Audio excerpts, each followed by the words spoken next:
This is the Doorstep, sponsored by the Carnegie Council for Ethics in International Affairs.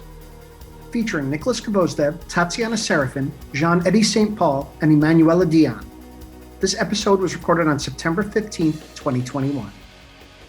Welcome, everyone, to this edition of the Doorstep podcast. I'm your co-host, Nick Gvosdev, Senior Fellow at the Carnegie Council. And I'm Tatiana Serafin, also Senior Fellow at Carnegie Council.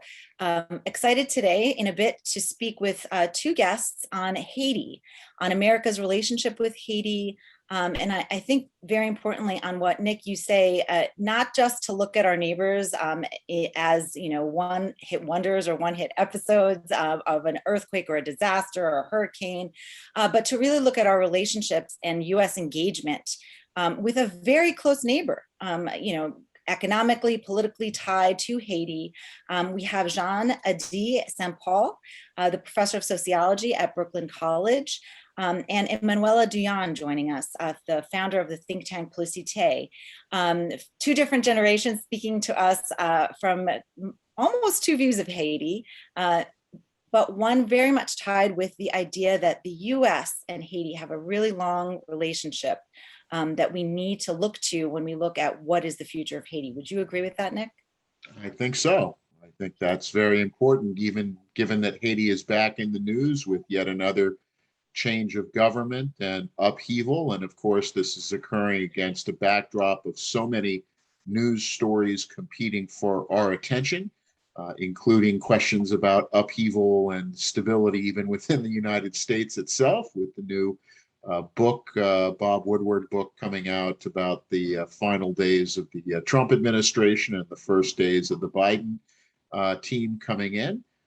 But I think that definitely creates some of the context for what we're going to be looking at today. Absolutely. And just to remind our audience, and you may have seen the news that this summer the president of Haiti was assassinated, and we're trying to get to the bottom of that. Who was involved? Colombia, somebody in the U.S., and the Haitian prosecutor actually charged the current prime minister of Haiti with the killing, asked him not to leave the country, and was subsequently in the last few hours fired. And so now that's also another reason why this just broke, and we are timely again once in our on our podcast. Also timely, we have a lot of stuff going on next week, Nick. Oh my goodness, we have Climate Week, we have the UNGA starting, we have the Quad meetings all next week. I don't know, which are you most looking forward to? I think that the climate meetings are going to be quite interesting, because this is really where the rubber hits the road with so many doorstep issues. Climate in abstract is a very compelling topic for people. People are living at the impacts of climate change, given the wildfires, floods, the storms that we've had. But at the same time, people don't want to necessarily see major changes to their standards of living or how they are living, lifestyle choices. And so really these meetings coming forward hand political leaders and the experts that they are turning to for advice with really contradictory impulses, which is do something that will help mitigate the impacts of the climate changes that are occurring, but not at something that is going to cause me to lose political support in the short term. So I'm going to be very interested to see what happens at these meetings, and what level of specificity plays in, and really going back to our podcast earlier this year with Carolyn Kissan, to really see whether or not we see the real birth of climate statecraft. Yeah, I think that's a really important question. I'm really interested to see if the youth come out again. We had great youth engagement in 2019 in those climate protests. That fizzled, a lot fizzled in 2020 because of the pandemic. So I'm looking to see, do we see more movement? And to your point on the political will of the people, or how politicians are listening or not listening to the electorate, we have elections going on all around the world. For goodness sakes, Nobody's talking about the fact that Angela Merkel's reign is over in Germany, also at the end of next week. What's happening there? There are elections happening in our neighbor Canada. There are elections happening in Russia that probably mean nothing because all the political parties are banned. But there's a lot of electioning going on around the world. Anything in particular that you're worried about, concerned about, or looking at?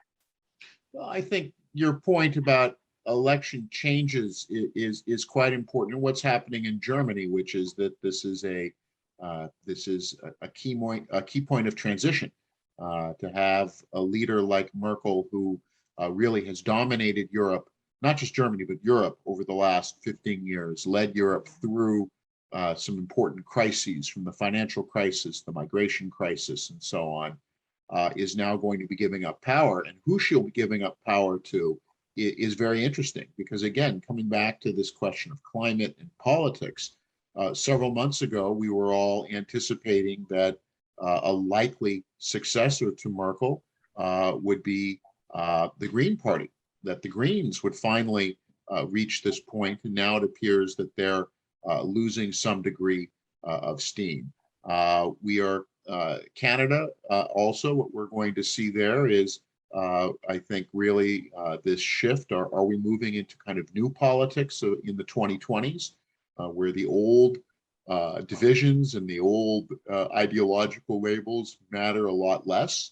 And Canada, of course, is a country which, as it looks forward, on the one hand, may want to really trailblaze in some of these areas like climate, but on the other hand, is a country that is essentially a beneficiary of the changes in climate that are happening as the ice melts in both land and sea. So again, this idea of are we going to see major systemic change that is global in nature, or are we going to see voters wanting to pull back from that and saying that they want to concentrate on what happens in their own country and are less interested? And of course, this is taking place against the backdrop of the U.S. withdrawal from Afghanistan and questions about what does this mean for the U.S. commitment in other parts of the world. So we're really entering into some degree periods of uncertainty. You've mentioned the Quad, and the pivot to Asia.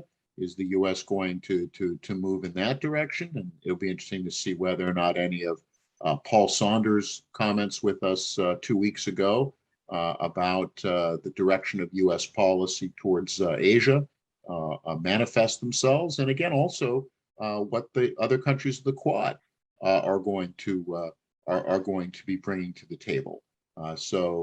Some of our previous podcasts, I think, are still very important for setting the context as we move forward. And in today's podcast, Emmanuela Douyon actually does say what you said too, that in Haiti as well, there's this ending of the old. Nobody knows what the news is going to bring. And so we are looking forward to speaking with them in a few moments. I'm also looking forward to the SpaceX launch tonight. Speaking of new, share your thoughts with us. What are you looking for next week, listeners, in all the meetings that are taking place? What is your vision of the new? We'd love to hear from you. Find us on Twitter at the Doorstep Podcast.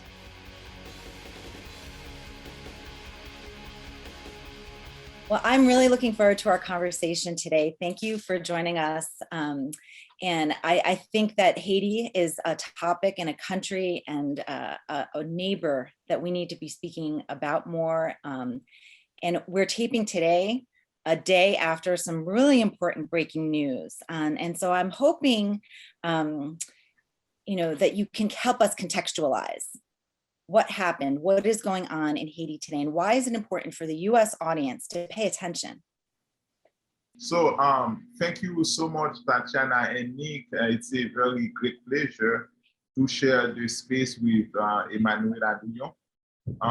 I think that it's very important for the U.S. audience to know about Haiti in an alternative way, because since the very foundation of Haiti as the first Black republic in the Western Hemisphere, because the Haitian Revolution was the only in the whole history of Western modernity, the only successful anti-racist, anti-slavery revolution. But because at the time of the Haitian Revolution happened also, we were dealing with, Western capitalisms, and capitalism cannot survive without slavery and without racism. So, and since 1804, so the image of Haiti also has been always bad in the mainstream media, in the mainstream press. So I think that is very important now that we have, those kind of podcast platform to promote counter narrative on Haiti. So what is going now in Haiti is a very complex situation because that current, what we can call a multi-dimensional crisis, has some very important deep historical roots. So in terms of its historical roots, I think, for instance, the international community, and more specifically, France and the U.S. Have a great moral responsibility in undermining many Haitian institutions, and the involvement of such powerful nation into Haitian politics also is a factor that we should actually take into consideration to understand the current situation in Haiti. So in terms of concretely what is happening in Haiti, I can be explained by some internal factors and external factors. So Tatiana and Nick, I am a sociologist, and in sociology, usually we do like three things. We do like a diagnostic of situation. So if we try to diagnose Haiti, we can see in that diagnosis that first, there are some very kind of international factors. What is happening now in Haiti is the consequences of some factors. And those factors, they are both intern to Haiti and extern to Haiti. In terms of internal factors, for instance, we cannot not mention the political culture of the Haitian elites, because any country cannot develop without its elite, its political elite, its economic elite, its religious elite, and its intellectual elite. But in Haiti, we have had since the very foundation of Haiti, and more specifically after 1806, that is after the assassination of Jean-Jacques Dessalines, who was an emperor, the emperor Jean-Jacques Dessalines, or Jacques Ier, Jacques I. So we have observed a process of disintegration, a process of fragmentation of the project to build a nation state in Haiti. This is one factor. Another historical factor has to deal also with the state, because a state is never the will of internal elites. Because a state, as I portray, is one of the pieces that I recently published in the Georgetown Journal of International Affairs. I explained that a state is, the combination of international social forces and external social forces. And since 1804, there have been always some external forces that have managed, to challenge the legitimacy of Haiti, of the Haitian government, and to prevent the institution of what Thomas Hobbes would call a Leviathan. So in Haiti, we have a problem with the state because historically, the Haitian state has operated as a state against the project of the nation. And we have to clarify, when we are talking about nation, you cannot have a nation first is a project of conviviality whose materialization requires individual citizens to believe in the project. So as I said, since the assassination of Jean-Jacques Dessalines, we have had this problem of, conviviality among us, among Haitians. Second problem that can explain sociologically to understand what is going on in Haiti is that a nation is first and foremost horizontal friendship, horizontal solidarity. So, and I think that nowadays there has been a problem of erosion of that kind, horizontal friendship or horizontal solidarity.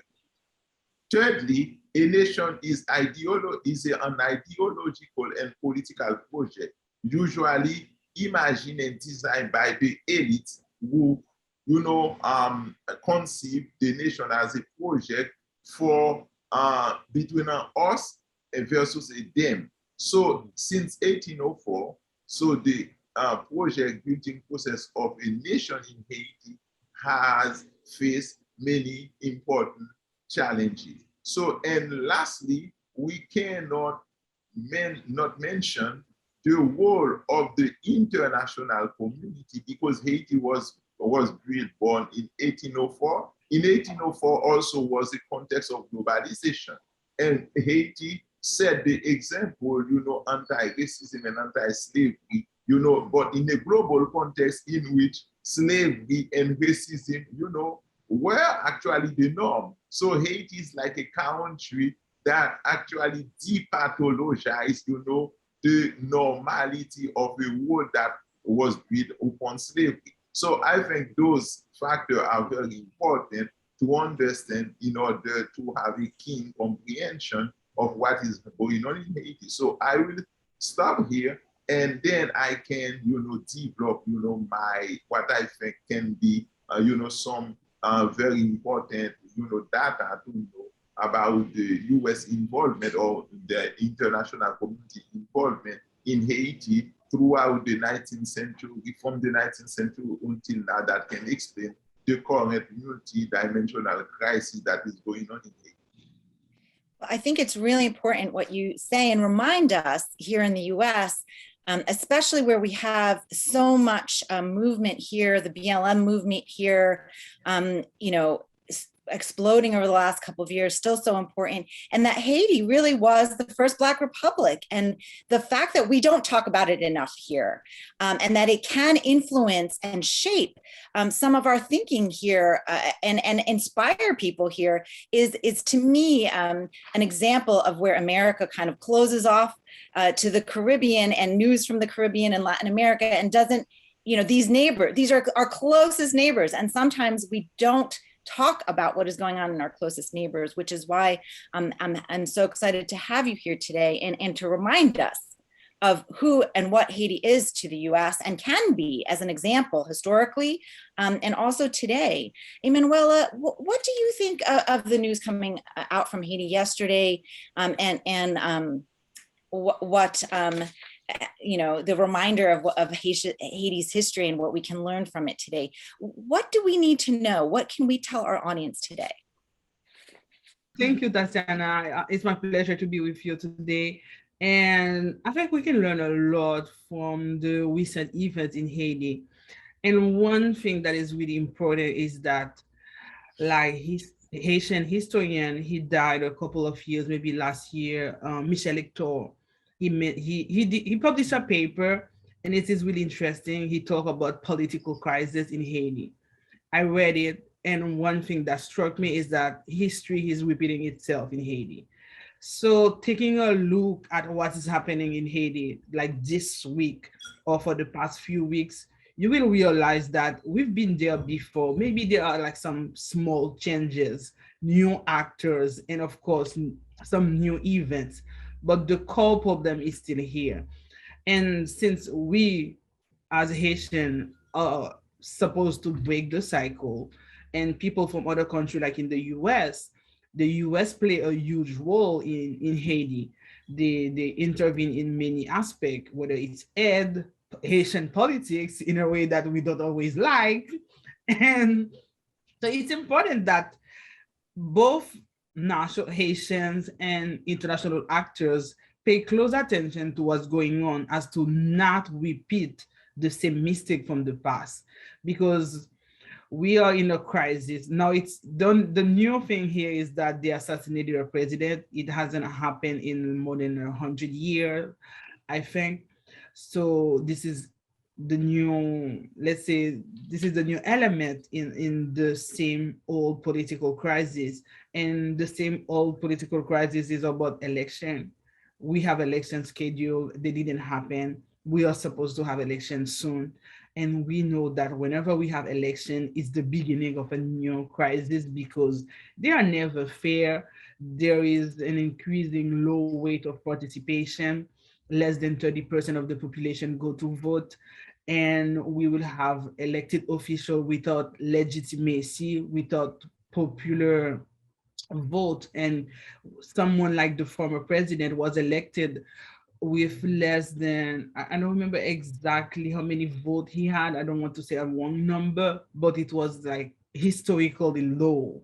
When you have people like this who gain power, it's easy for other political forces to destabilize the country, because they do not have like, they are not really representative. And it's also show a disinterest from the political activities. And now what we need to do when we are like witnessing, when we are observing what's going on in Haiti, is to say, we've been there before. Like we've been in, like we've had power struggles before. This is what we've done, and this is what happened. And now what can we do differently? I think it's really a moment when we have to apply the lesson learned, because we sure did learn some lesson from the past. And we need to also act to make sure that it doesn't get worse.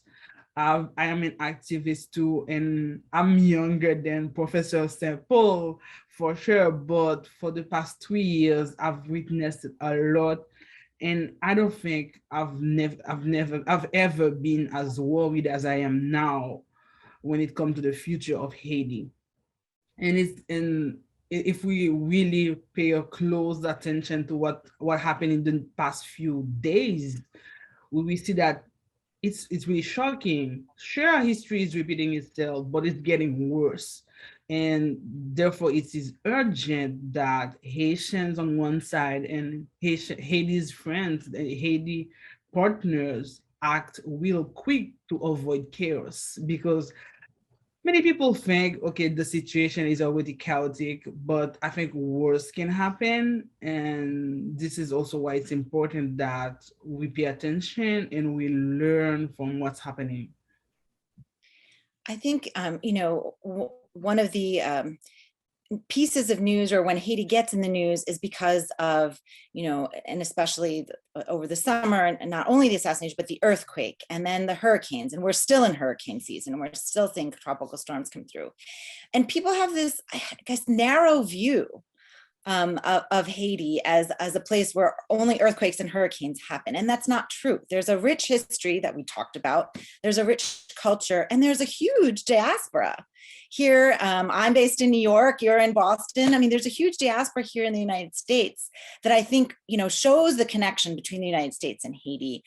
And both of you mentioned the US's role in Haiti.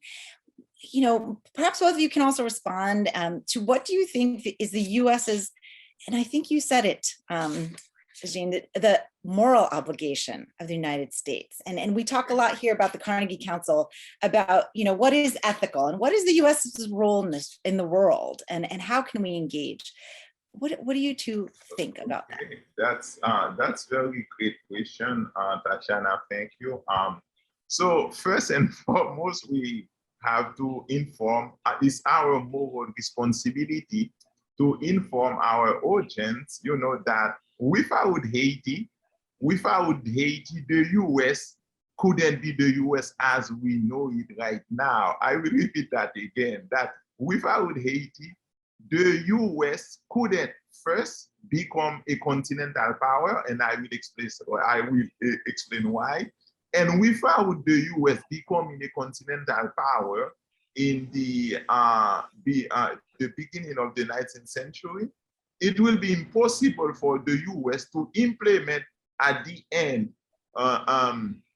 of the 19th century, the Monroe Doctrine, and without the Monroe Doctrine, the U.S. can hardly become an empire. So let me break down on that. So as many of you know that officially the U.S. got its independence in 1776, right? But guess what?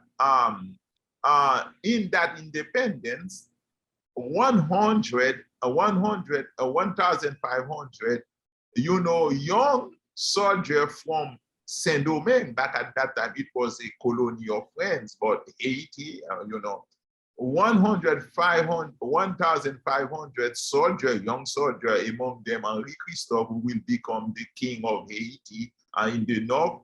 They went to Savannah in Georgia. Their name was Les Chasseurs Volontaires de Saint-Domingue. They took part in the Savannah battle, the Savannah struggle. It was one of the most important battles that led to the U.S. to get its independence from England. That is one important fact, in terms of closeness and contribution of Haitian soldiers to the U.S. independence.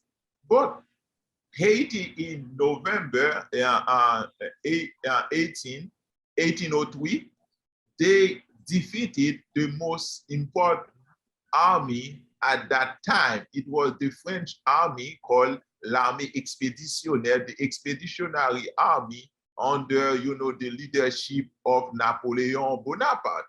So, and Napoleon Bonaparte, before, he was challenged in Saint-Domingue, Haiti, by African enslaved soldiers.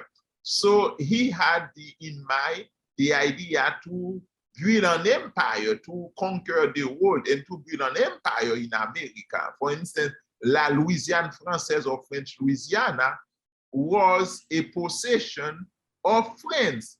It was 32 days after that Napoleon, the French army, was defeated in Saint-Domingue by African Haitian people. So Thomas Jefferson actually closed a deal with Napoleon Bonaparte. And who was the guy who served as, the mediator for that? It was James Monroe. James Monroe was the one who, actually closed the deal of La Louisiane Française. And why Louisiana Purchase is very important for what we are talking about. Because with the acquisition of Louisiane Française, the French Louisiana, the territorial size of the U.S. will be doubled. So, and now the U.S. will become a continental power. And in 1823, James Monroe will launch the Monroe Doctrine, America for American, as I, discussed in my one recent piece published in Encyclopedia Britannica and in the conversation. So, and because of the Monroe Doctrine, so the U.S. at the end of the 19th century, the U.S. will invade many countries, in Cuba, through the Platte Amendment, in the Dominican Republic, in Panama, in Haiti, in many other places. So the U.S. will become an empire, right? This is one fact about the contribution of Haiti to the U.S. But in terms of response, what the U.S. did, so between 1889 and 1891, so the U.S. government sent to Haiti a guy whose name was Gérard de Bancroft to, lease the Mont Saint-Nicolas in order to have a national, it's like, it's not a national, it's an army, kind of, military base in Haiti. There was a guy, one very important intellectual, his name was Joseph Antenor Firmin. Antenor Firmin was the Minister of Foreign Affairs under the government of Florville Hippolyte. And Joseph Antenor Firmin opposed to the lease of Mont Saint-Nicolas. So, and the U.S. will punish Antenor Firmin between 1902 and 1915. Every attempt of Antenor Firmin to become president, and Antenor Firmin, Tatiana and Nick, He was the guy, one of the most important intellectuals at the end of the 19th century and beginning of the 20th century, because in 1885, Antenor Firmin was the first Black scholar to publish a book in which he will defend the thesis that there is no such thing, that race is a biological truth, that race is socially constructive. There is no such thing of superiority of race and inferiority of race. So it's just to tell you the kind of intellectual that Antenor Firmin was. But because he didn't want to lease Mont Saint Nicolas to the US for the military base, he will be punished by the US, and the US since then will pick, people of moral character and manage to never allow, intellectual, people of decent character, people with ethics of responsibility to hold the highest political position. So in 1915, in the implementation of the Monroe Doctrine, the US invaded Haiti after the assassination of the president Guillaume Sam. The US, occupied military Haiti for 19 years, between 1915 and 1934. They changed the Haitian constitution because before that occupation, no foreigner could own land in Haiti. And when we are talking about ownership of a country, sovereignty, land ownership is a very important thing. So since that occupation, we have observed the process of undermining of Haitian sovereignty. The Haiti also was a very important, has money in its, federal bank, National Bank of Haiti. So the US, during that occupation, they took the reserve gold of Haiti, and that money was transferred here in US in the National City Bank. So the money of Haiti also helped, to develop and to help the US after an economic crisis. But not only that, so in her intervention, my colleagues, Emmanuela Douyon, said that if we look the Haitian history, generally we never have, fair election. But we also have to nuance that because in 1946, we experienced in Haitian society, because I am older than Emmanuela. In 1966, 46, I was not there. But in 1946, in Haiti, we didn't have like a kind of revolution, but a very important social movement, a reform movement, and a guy whose name was, Dumas Estimé came into power. From 1946 to 1950, Haiti was a very stable and, a oasis for the Caribbean. But guess what? The army that the US created in doing the first occupation, that army will be responsible for overthrown government. So a guy named Politicé Magloire, who was trained by the US Army during that occupation, gave a coup against Dumas Estimé and changed the political trajectory of Haiti. Three more important facts, before. Between 1957 and 1957, we were engaged, the world was engaged in the Cold War. So between the West and the, ex-Russia. So in January 1st, 1959, we experienced the Cuban Revolution. But on October 22nd, 1957, a medical doctor whose name was Francois, aka Papa Doc Duvalier, came into power with the support of the army, an army, supported by the US. And between 1959 and 1971, Papa Doc built one of the most brutal dictatorship in Haiti. And many intellectuals, have many important intellectual elite.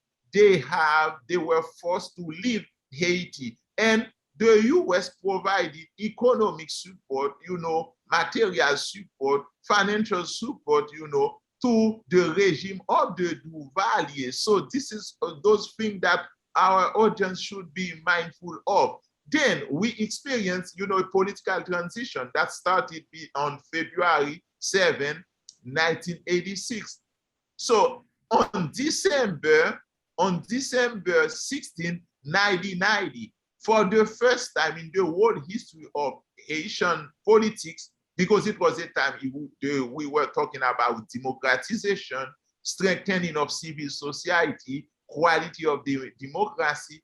A guy whose name is Jean-Bertrand Aristide came into power. He was democratically elected, but because he refused to implement neoliberal policy, so 7 months after he was overthrown, and he was conditioned to implement neoliberal policy from the IMF, the Fond Monétaire International, and International Monetary Fund. So, and finally, in 2004, the guy again won the election, but because that time he claimed, it was in 2003, he claimed to, France to pay back, the equivalent of $21 billion that Haiti in 1825 was coerced to pay. It was back at that time 150 million francs that Haitian people, Haitian government, it was the government of Jean-Pierre Boyer,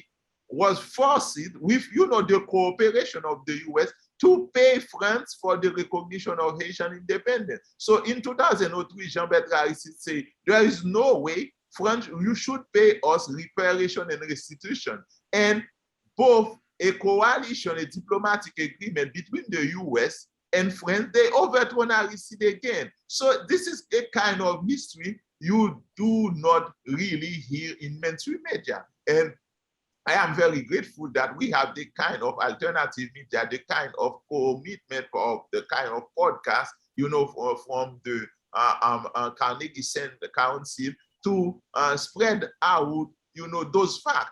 And those facts are, in many of my publications, I well documented them. And, they are in many books, in many scholarly research.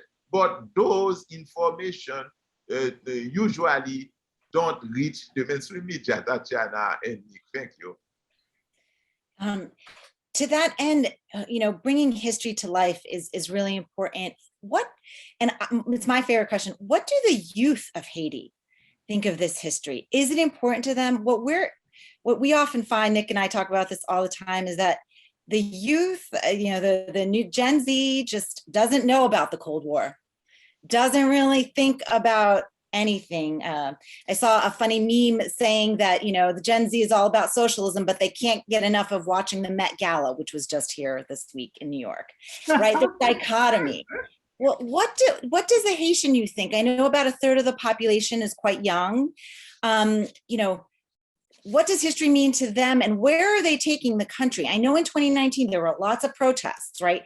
All around the world, there were these protest movements that were pro-democracy, pro-movement, getting new voices in, talking about climate change. And what happened to those voices? Did the pandemic silence them? Did the current political turmoil silence them? What does the Gen Z of Haiti think about, history and what's going on today? I think I'll reply to this. But before, I would like to mention the question you asked before about the relationship between the U.S. and Haiti. I think, like you mentioned, there is a large part of the Haitian diaspora who lives in the U.S. There are many Americans in Haiti too. And also, I don't know how we're going to address this in the future. There are so many kids born in the US who have the American citizenship who are in Haiti. I think in 10 years, we will have so many Americans in Haiti, and it will be the topic of another discussion. I don't know how we'll address this. So therefore, I think that we are not only neighbors, but there are so many Haitians living in the US, so many Americans living in Haiti. I think there is a need for a stronger and a better relationship between Haiti and the US. I'm all about fair cooperation, ethical relations. And I don't think that's like some people that we need to cut off the US. No, I think we are condemned to deal with each other. We will always have some kind of relationship. We might as well make sure that it's a good one. I think that there are other countries in the world like who are in a situation maybe not as difficult, as complicated as Haiti, but a bit similar. I live in Taiwan, and I know how the relationship between Taiwan and the US was beneficial to Taiwan, and how it's a long-standing and relationship. And I think we need to go to move more in this sense. We need like more ambition in Haiti and the cooperation between Haiti and the US. It doesn't have to be like small USAID grant for some small project. It can be more ambitious than this. We can talk about real investment. I know it's difficult on the ground, but also the US have made some really poor decision when it comes to supporting Haiti in the past. Dr. Semple mentioned about the Duvalier dictatorship. The US was supporting the Duvalier. More recently, there was so many movement against former President Jovenel Moïse, yet he had the support of the US. And I think now they must be assessing their policies toward Haiti and the consequences. So I think there needs to be more accountability. It's easy to say that we've done everything we could for Haiti, but the Haitian people couldn't benefit from it. It's easy to say it, but why did you keep giving money to the same people? Was there any assessment of what the US is doing in Haiti, the partner of the US on the ground? Are they the real people who can bring a change? Are they qualified? Are they held accountable? There are so many aspects in this question. It's easy to say, okay, Haiti is difficult, we support, we do what we can, but I think there is room to do more with a clearer vision, more ambition, and I'll definitely think that we have like a long way to go, and more is possible if we take the time to evaluate what was done and have an ambitious plan moving forward. And as for the young generation, and I am part of this generation, and we kind of launched the largest accountability movement the country have witnessed in many years, the Petro Caribbean Challenge. We've done it since 2018, and now people are asking, where are they? What are they doing? What's happening? I think most young Haitians are aware of Haiti history. This is something that's working in Haiti. We know the history. Whether the facts are biased sometimes, whether it's mixed with like fairy tale, not fairy tale, but you see what I mean. Maybe whether it's like this, sometimes it's not always 100% factual, but the people know the history. It works. It's one of the things that work. We know the history, the young people know it, but it's like there is no room for us, because what happened, like we have been for the past 3 years, we have been asking for systemic changes, accountability, and things keep getting worse. It's like we are still, most of us are still young. We are not necessarily the one who are going to occupy all those offices. We are not necessarily the one to be president, prime minister, minister, not necessarily. Some of us are artists. Some people I know who have been in this movement are artists, filmmakers. Some of them just want to make films, But when we are in a situation where we are asking, who is legitimate, who is honest, qualified, competent, who want to be president of this country, who can run for offices, who is not corrupt, can be a minister of health, who, and this is the big question, who is not corrupt in Haiti now and want to change this country? Who cares about this country? Instead, what we're witnessing is that people are using gang to make their point. People are using gang to gain power. And with the young people in Haiti, like we are not 40 years old, where do we find money to fight against people who have Petro-Caribbean money, state money, guns, and allies in the international community? This is really sad. And I think that it's Gramsci. I quoted this recently. Gramsci said it. It's like the old world is dying, the new world needs to emerge, and only the worst people are acting now in Haiti. There are some exceptions. I know there are a lot of good people who are doing their best now, but the majority of actors now who are fighting for power, they do not have Haiti's best interests at stake. But how do you face them? We do not have guns. They are killing young activists. They killed my friend and fellow activists last 2 months ago. And we are like really concerned about our safety in Haiti right now. And we really do not have the means. We only have our patriotism, our knowledge, our goodwill. And it is sad to say, but it's not enough. So you have a whole new generation who wants change, who wants systemic change, but it's like cannot move forward because now it's dangerous. Now only the people who have gang support and money can make the rules, can make their voice heard, and we are stuck here. And this is where the young people of Haiti are now. That's so interesting. Nick, do you have anything as we close out our discussion today?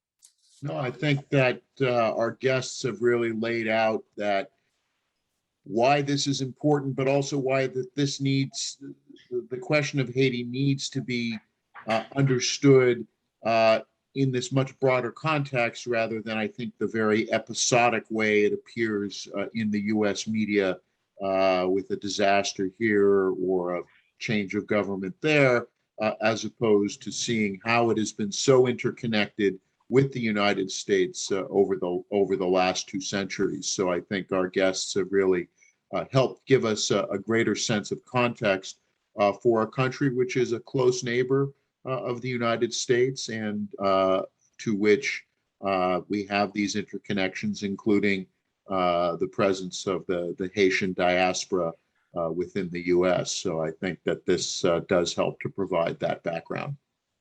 And I'm really looking forward to hearing more. And I have to do a little bit more research on the idea of how many Americans are in Haiti and what does that mean to the idea of a nation state that you've been speaking about as well, and going forward. So hopefully we'll be able to have you back and discuss that separate, very interesting and huge topic. Thank you so much for both of your time today. Thank you. Thank you. Thank you so much for having us. Thanks for listening to The Doorstep, sponsored by the Carnegie Council for Ethics in International Affairs. For more, go to carnegiecouncil.org. Stay healthy and safe.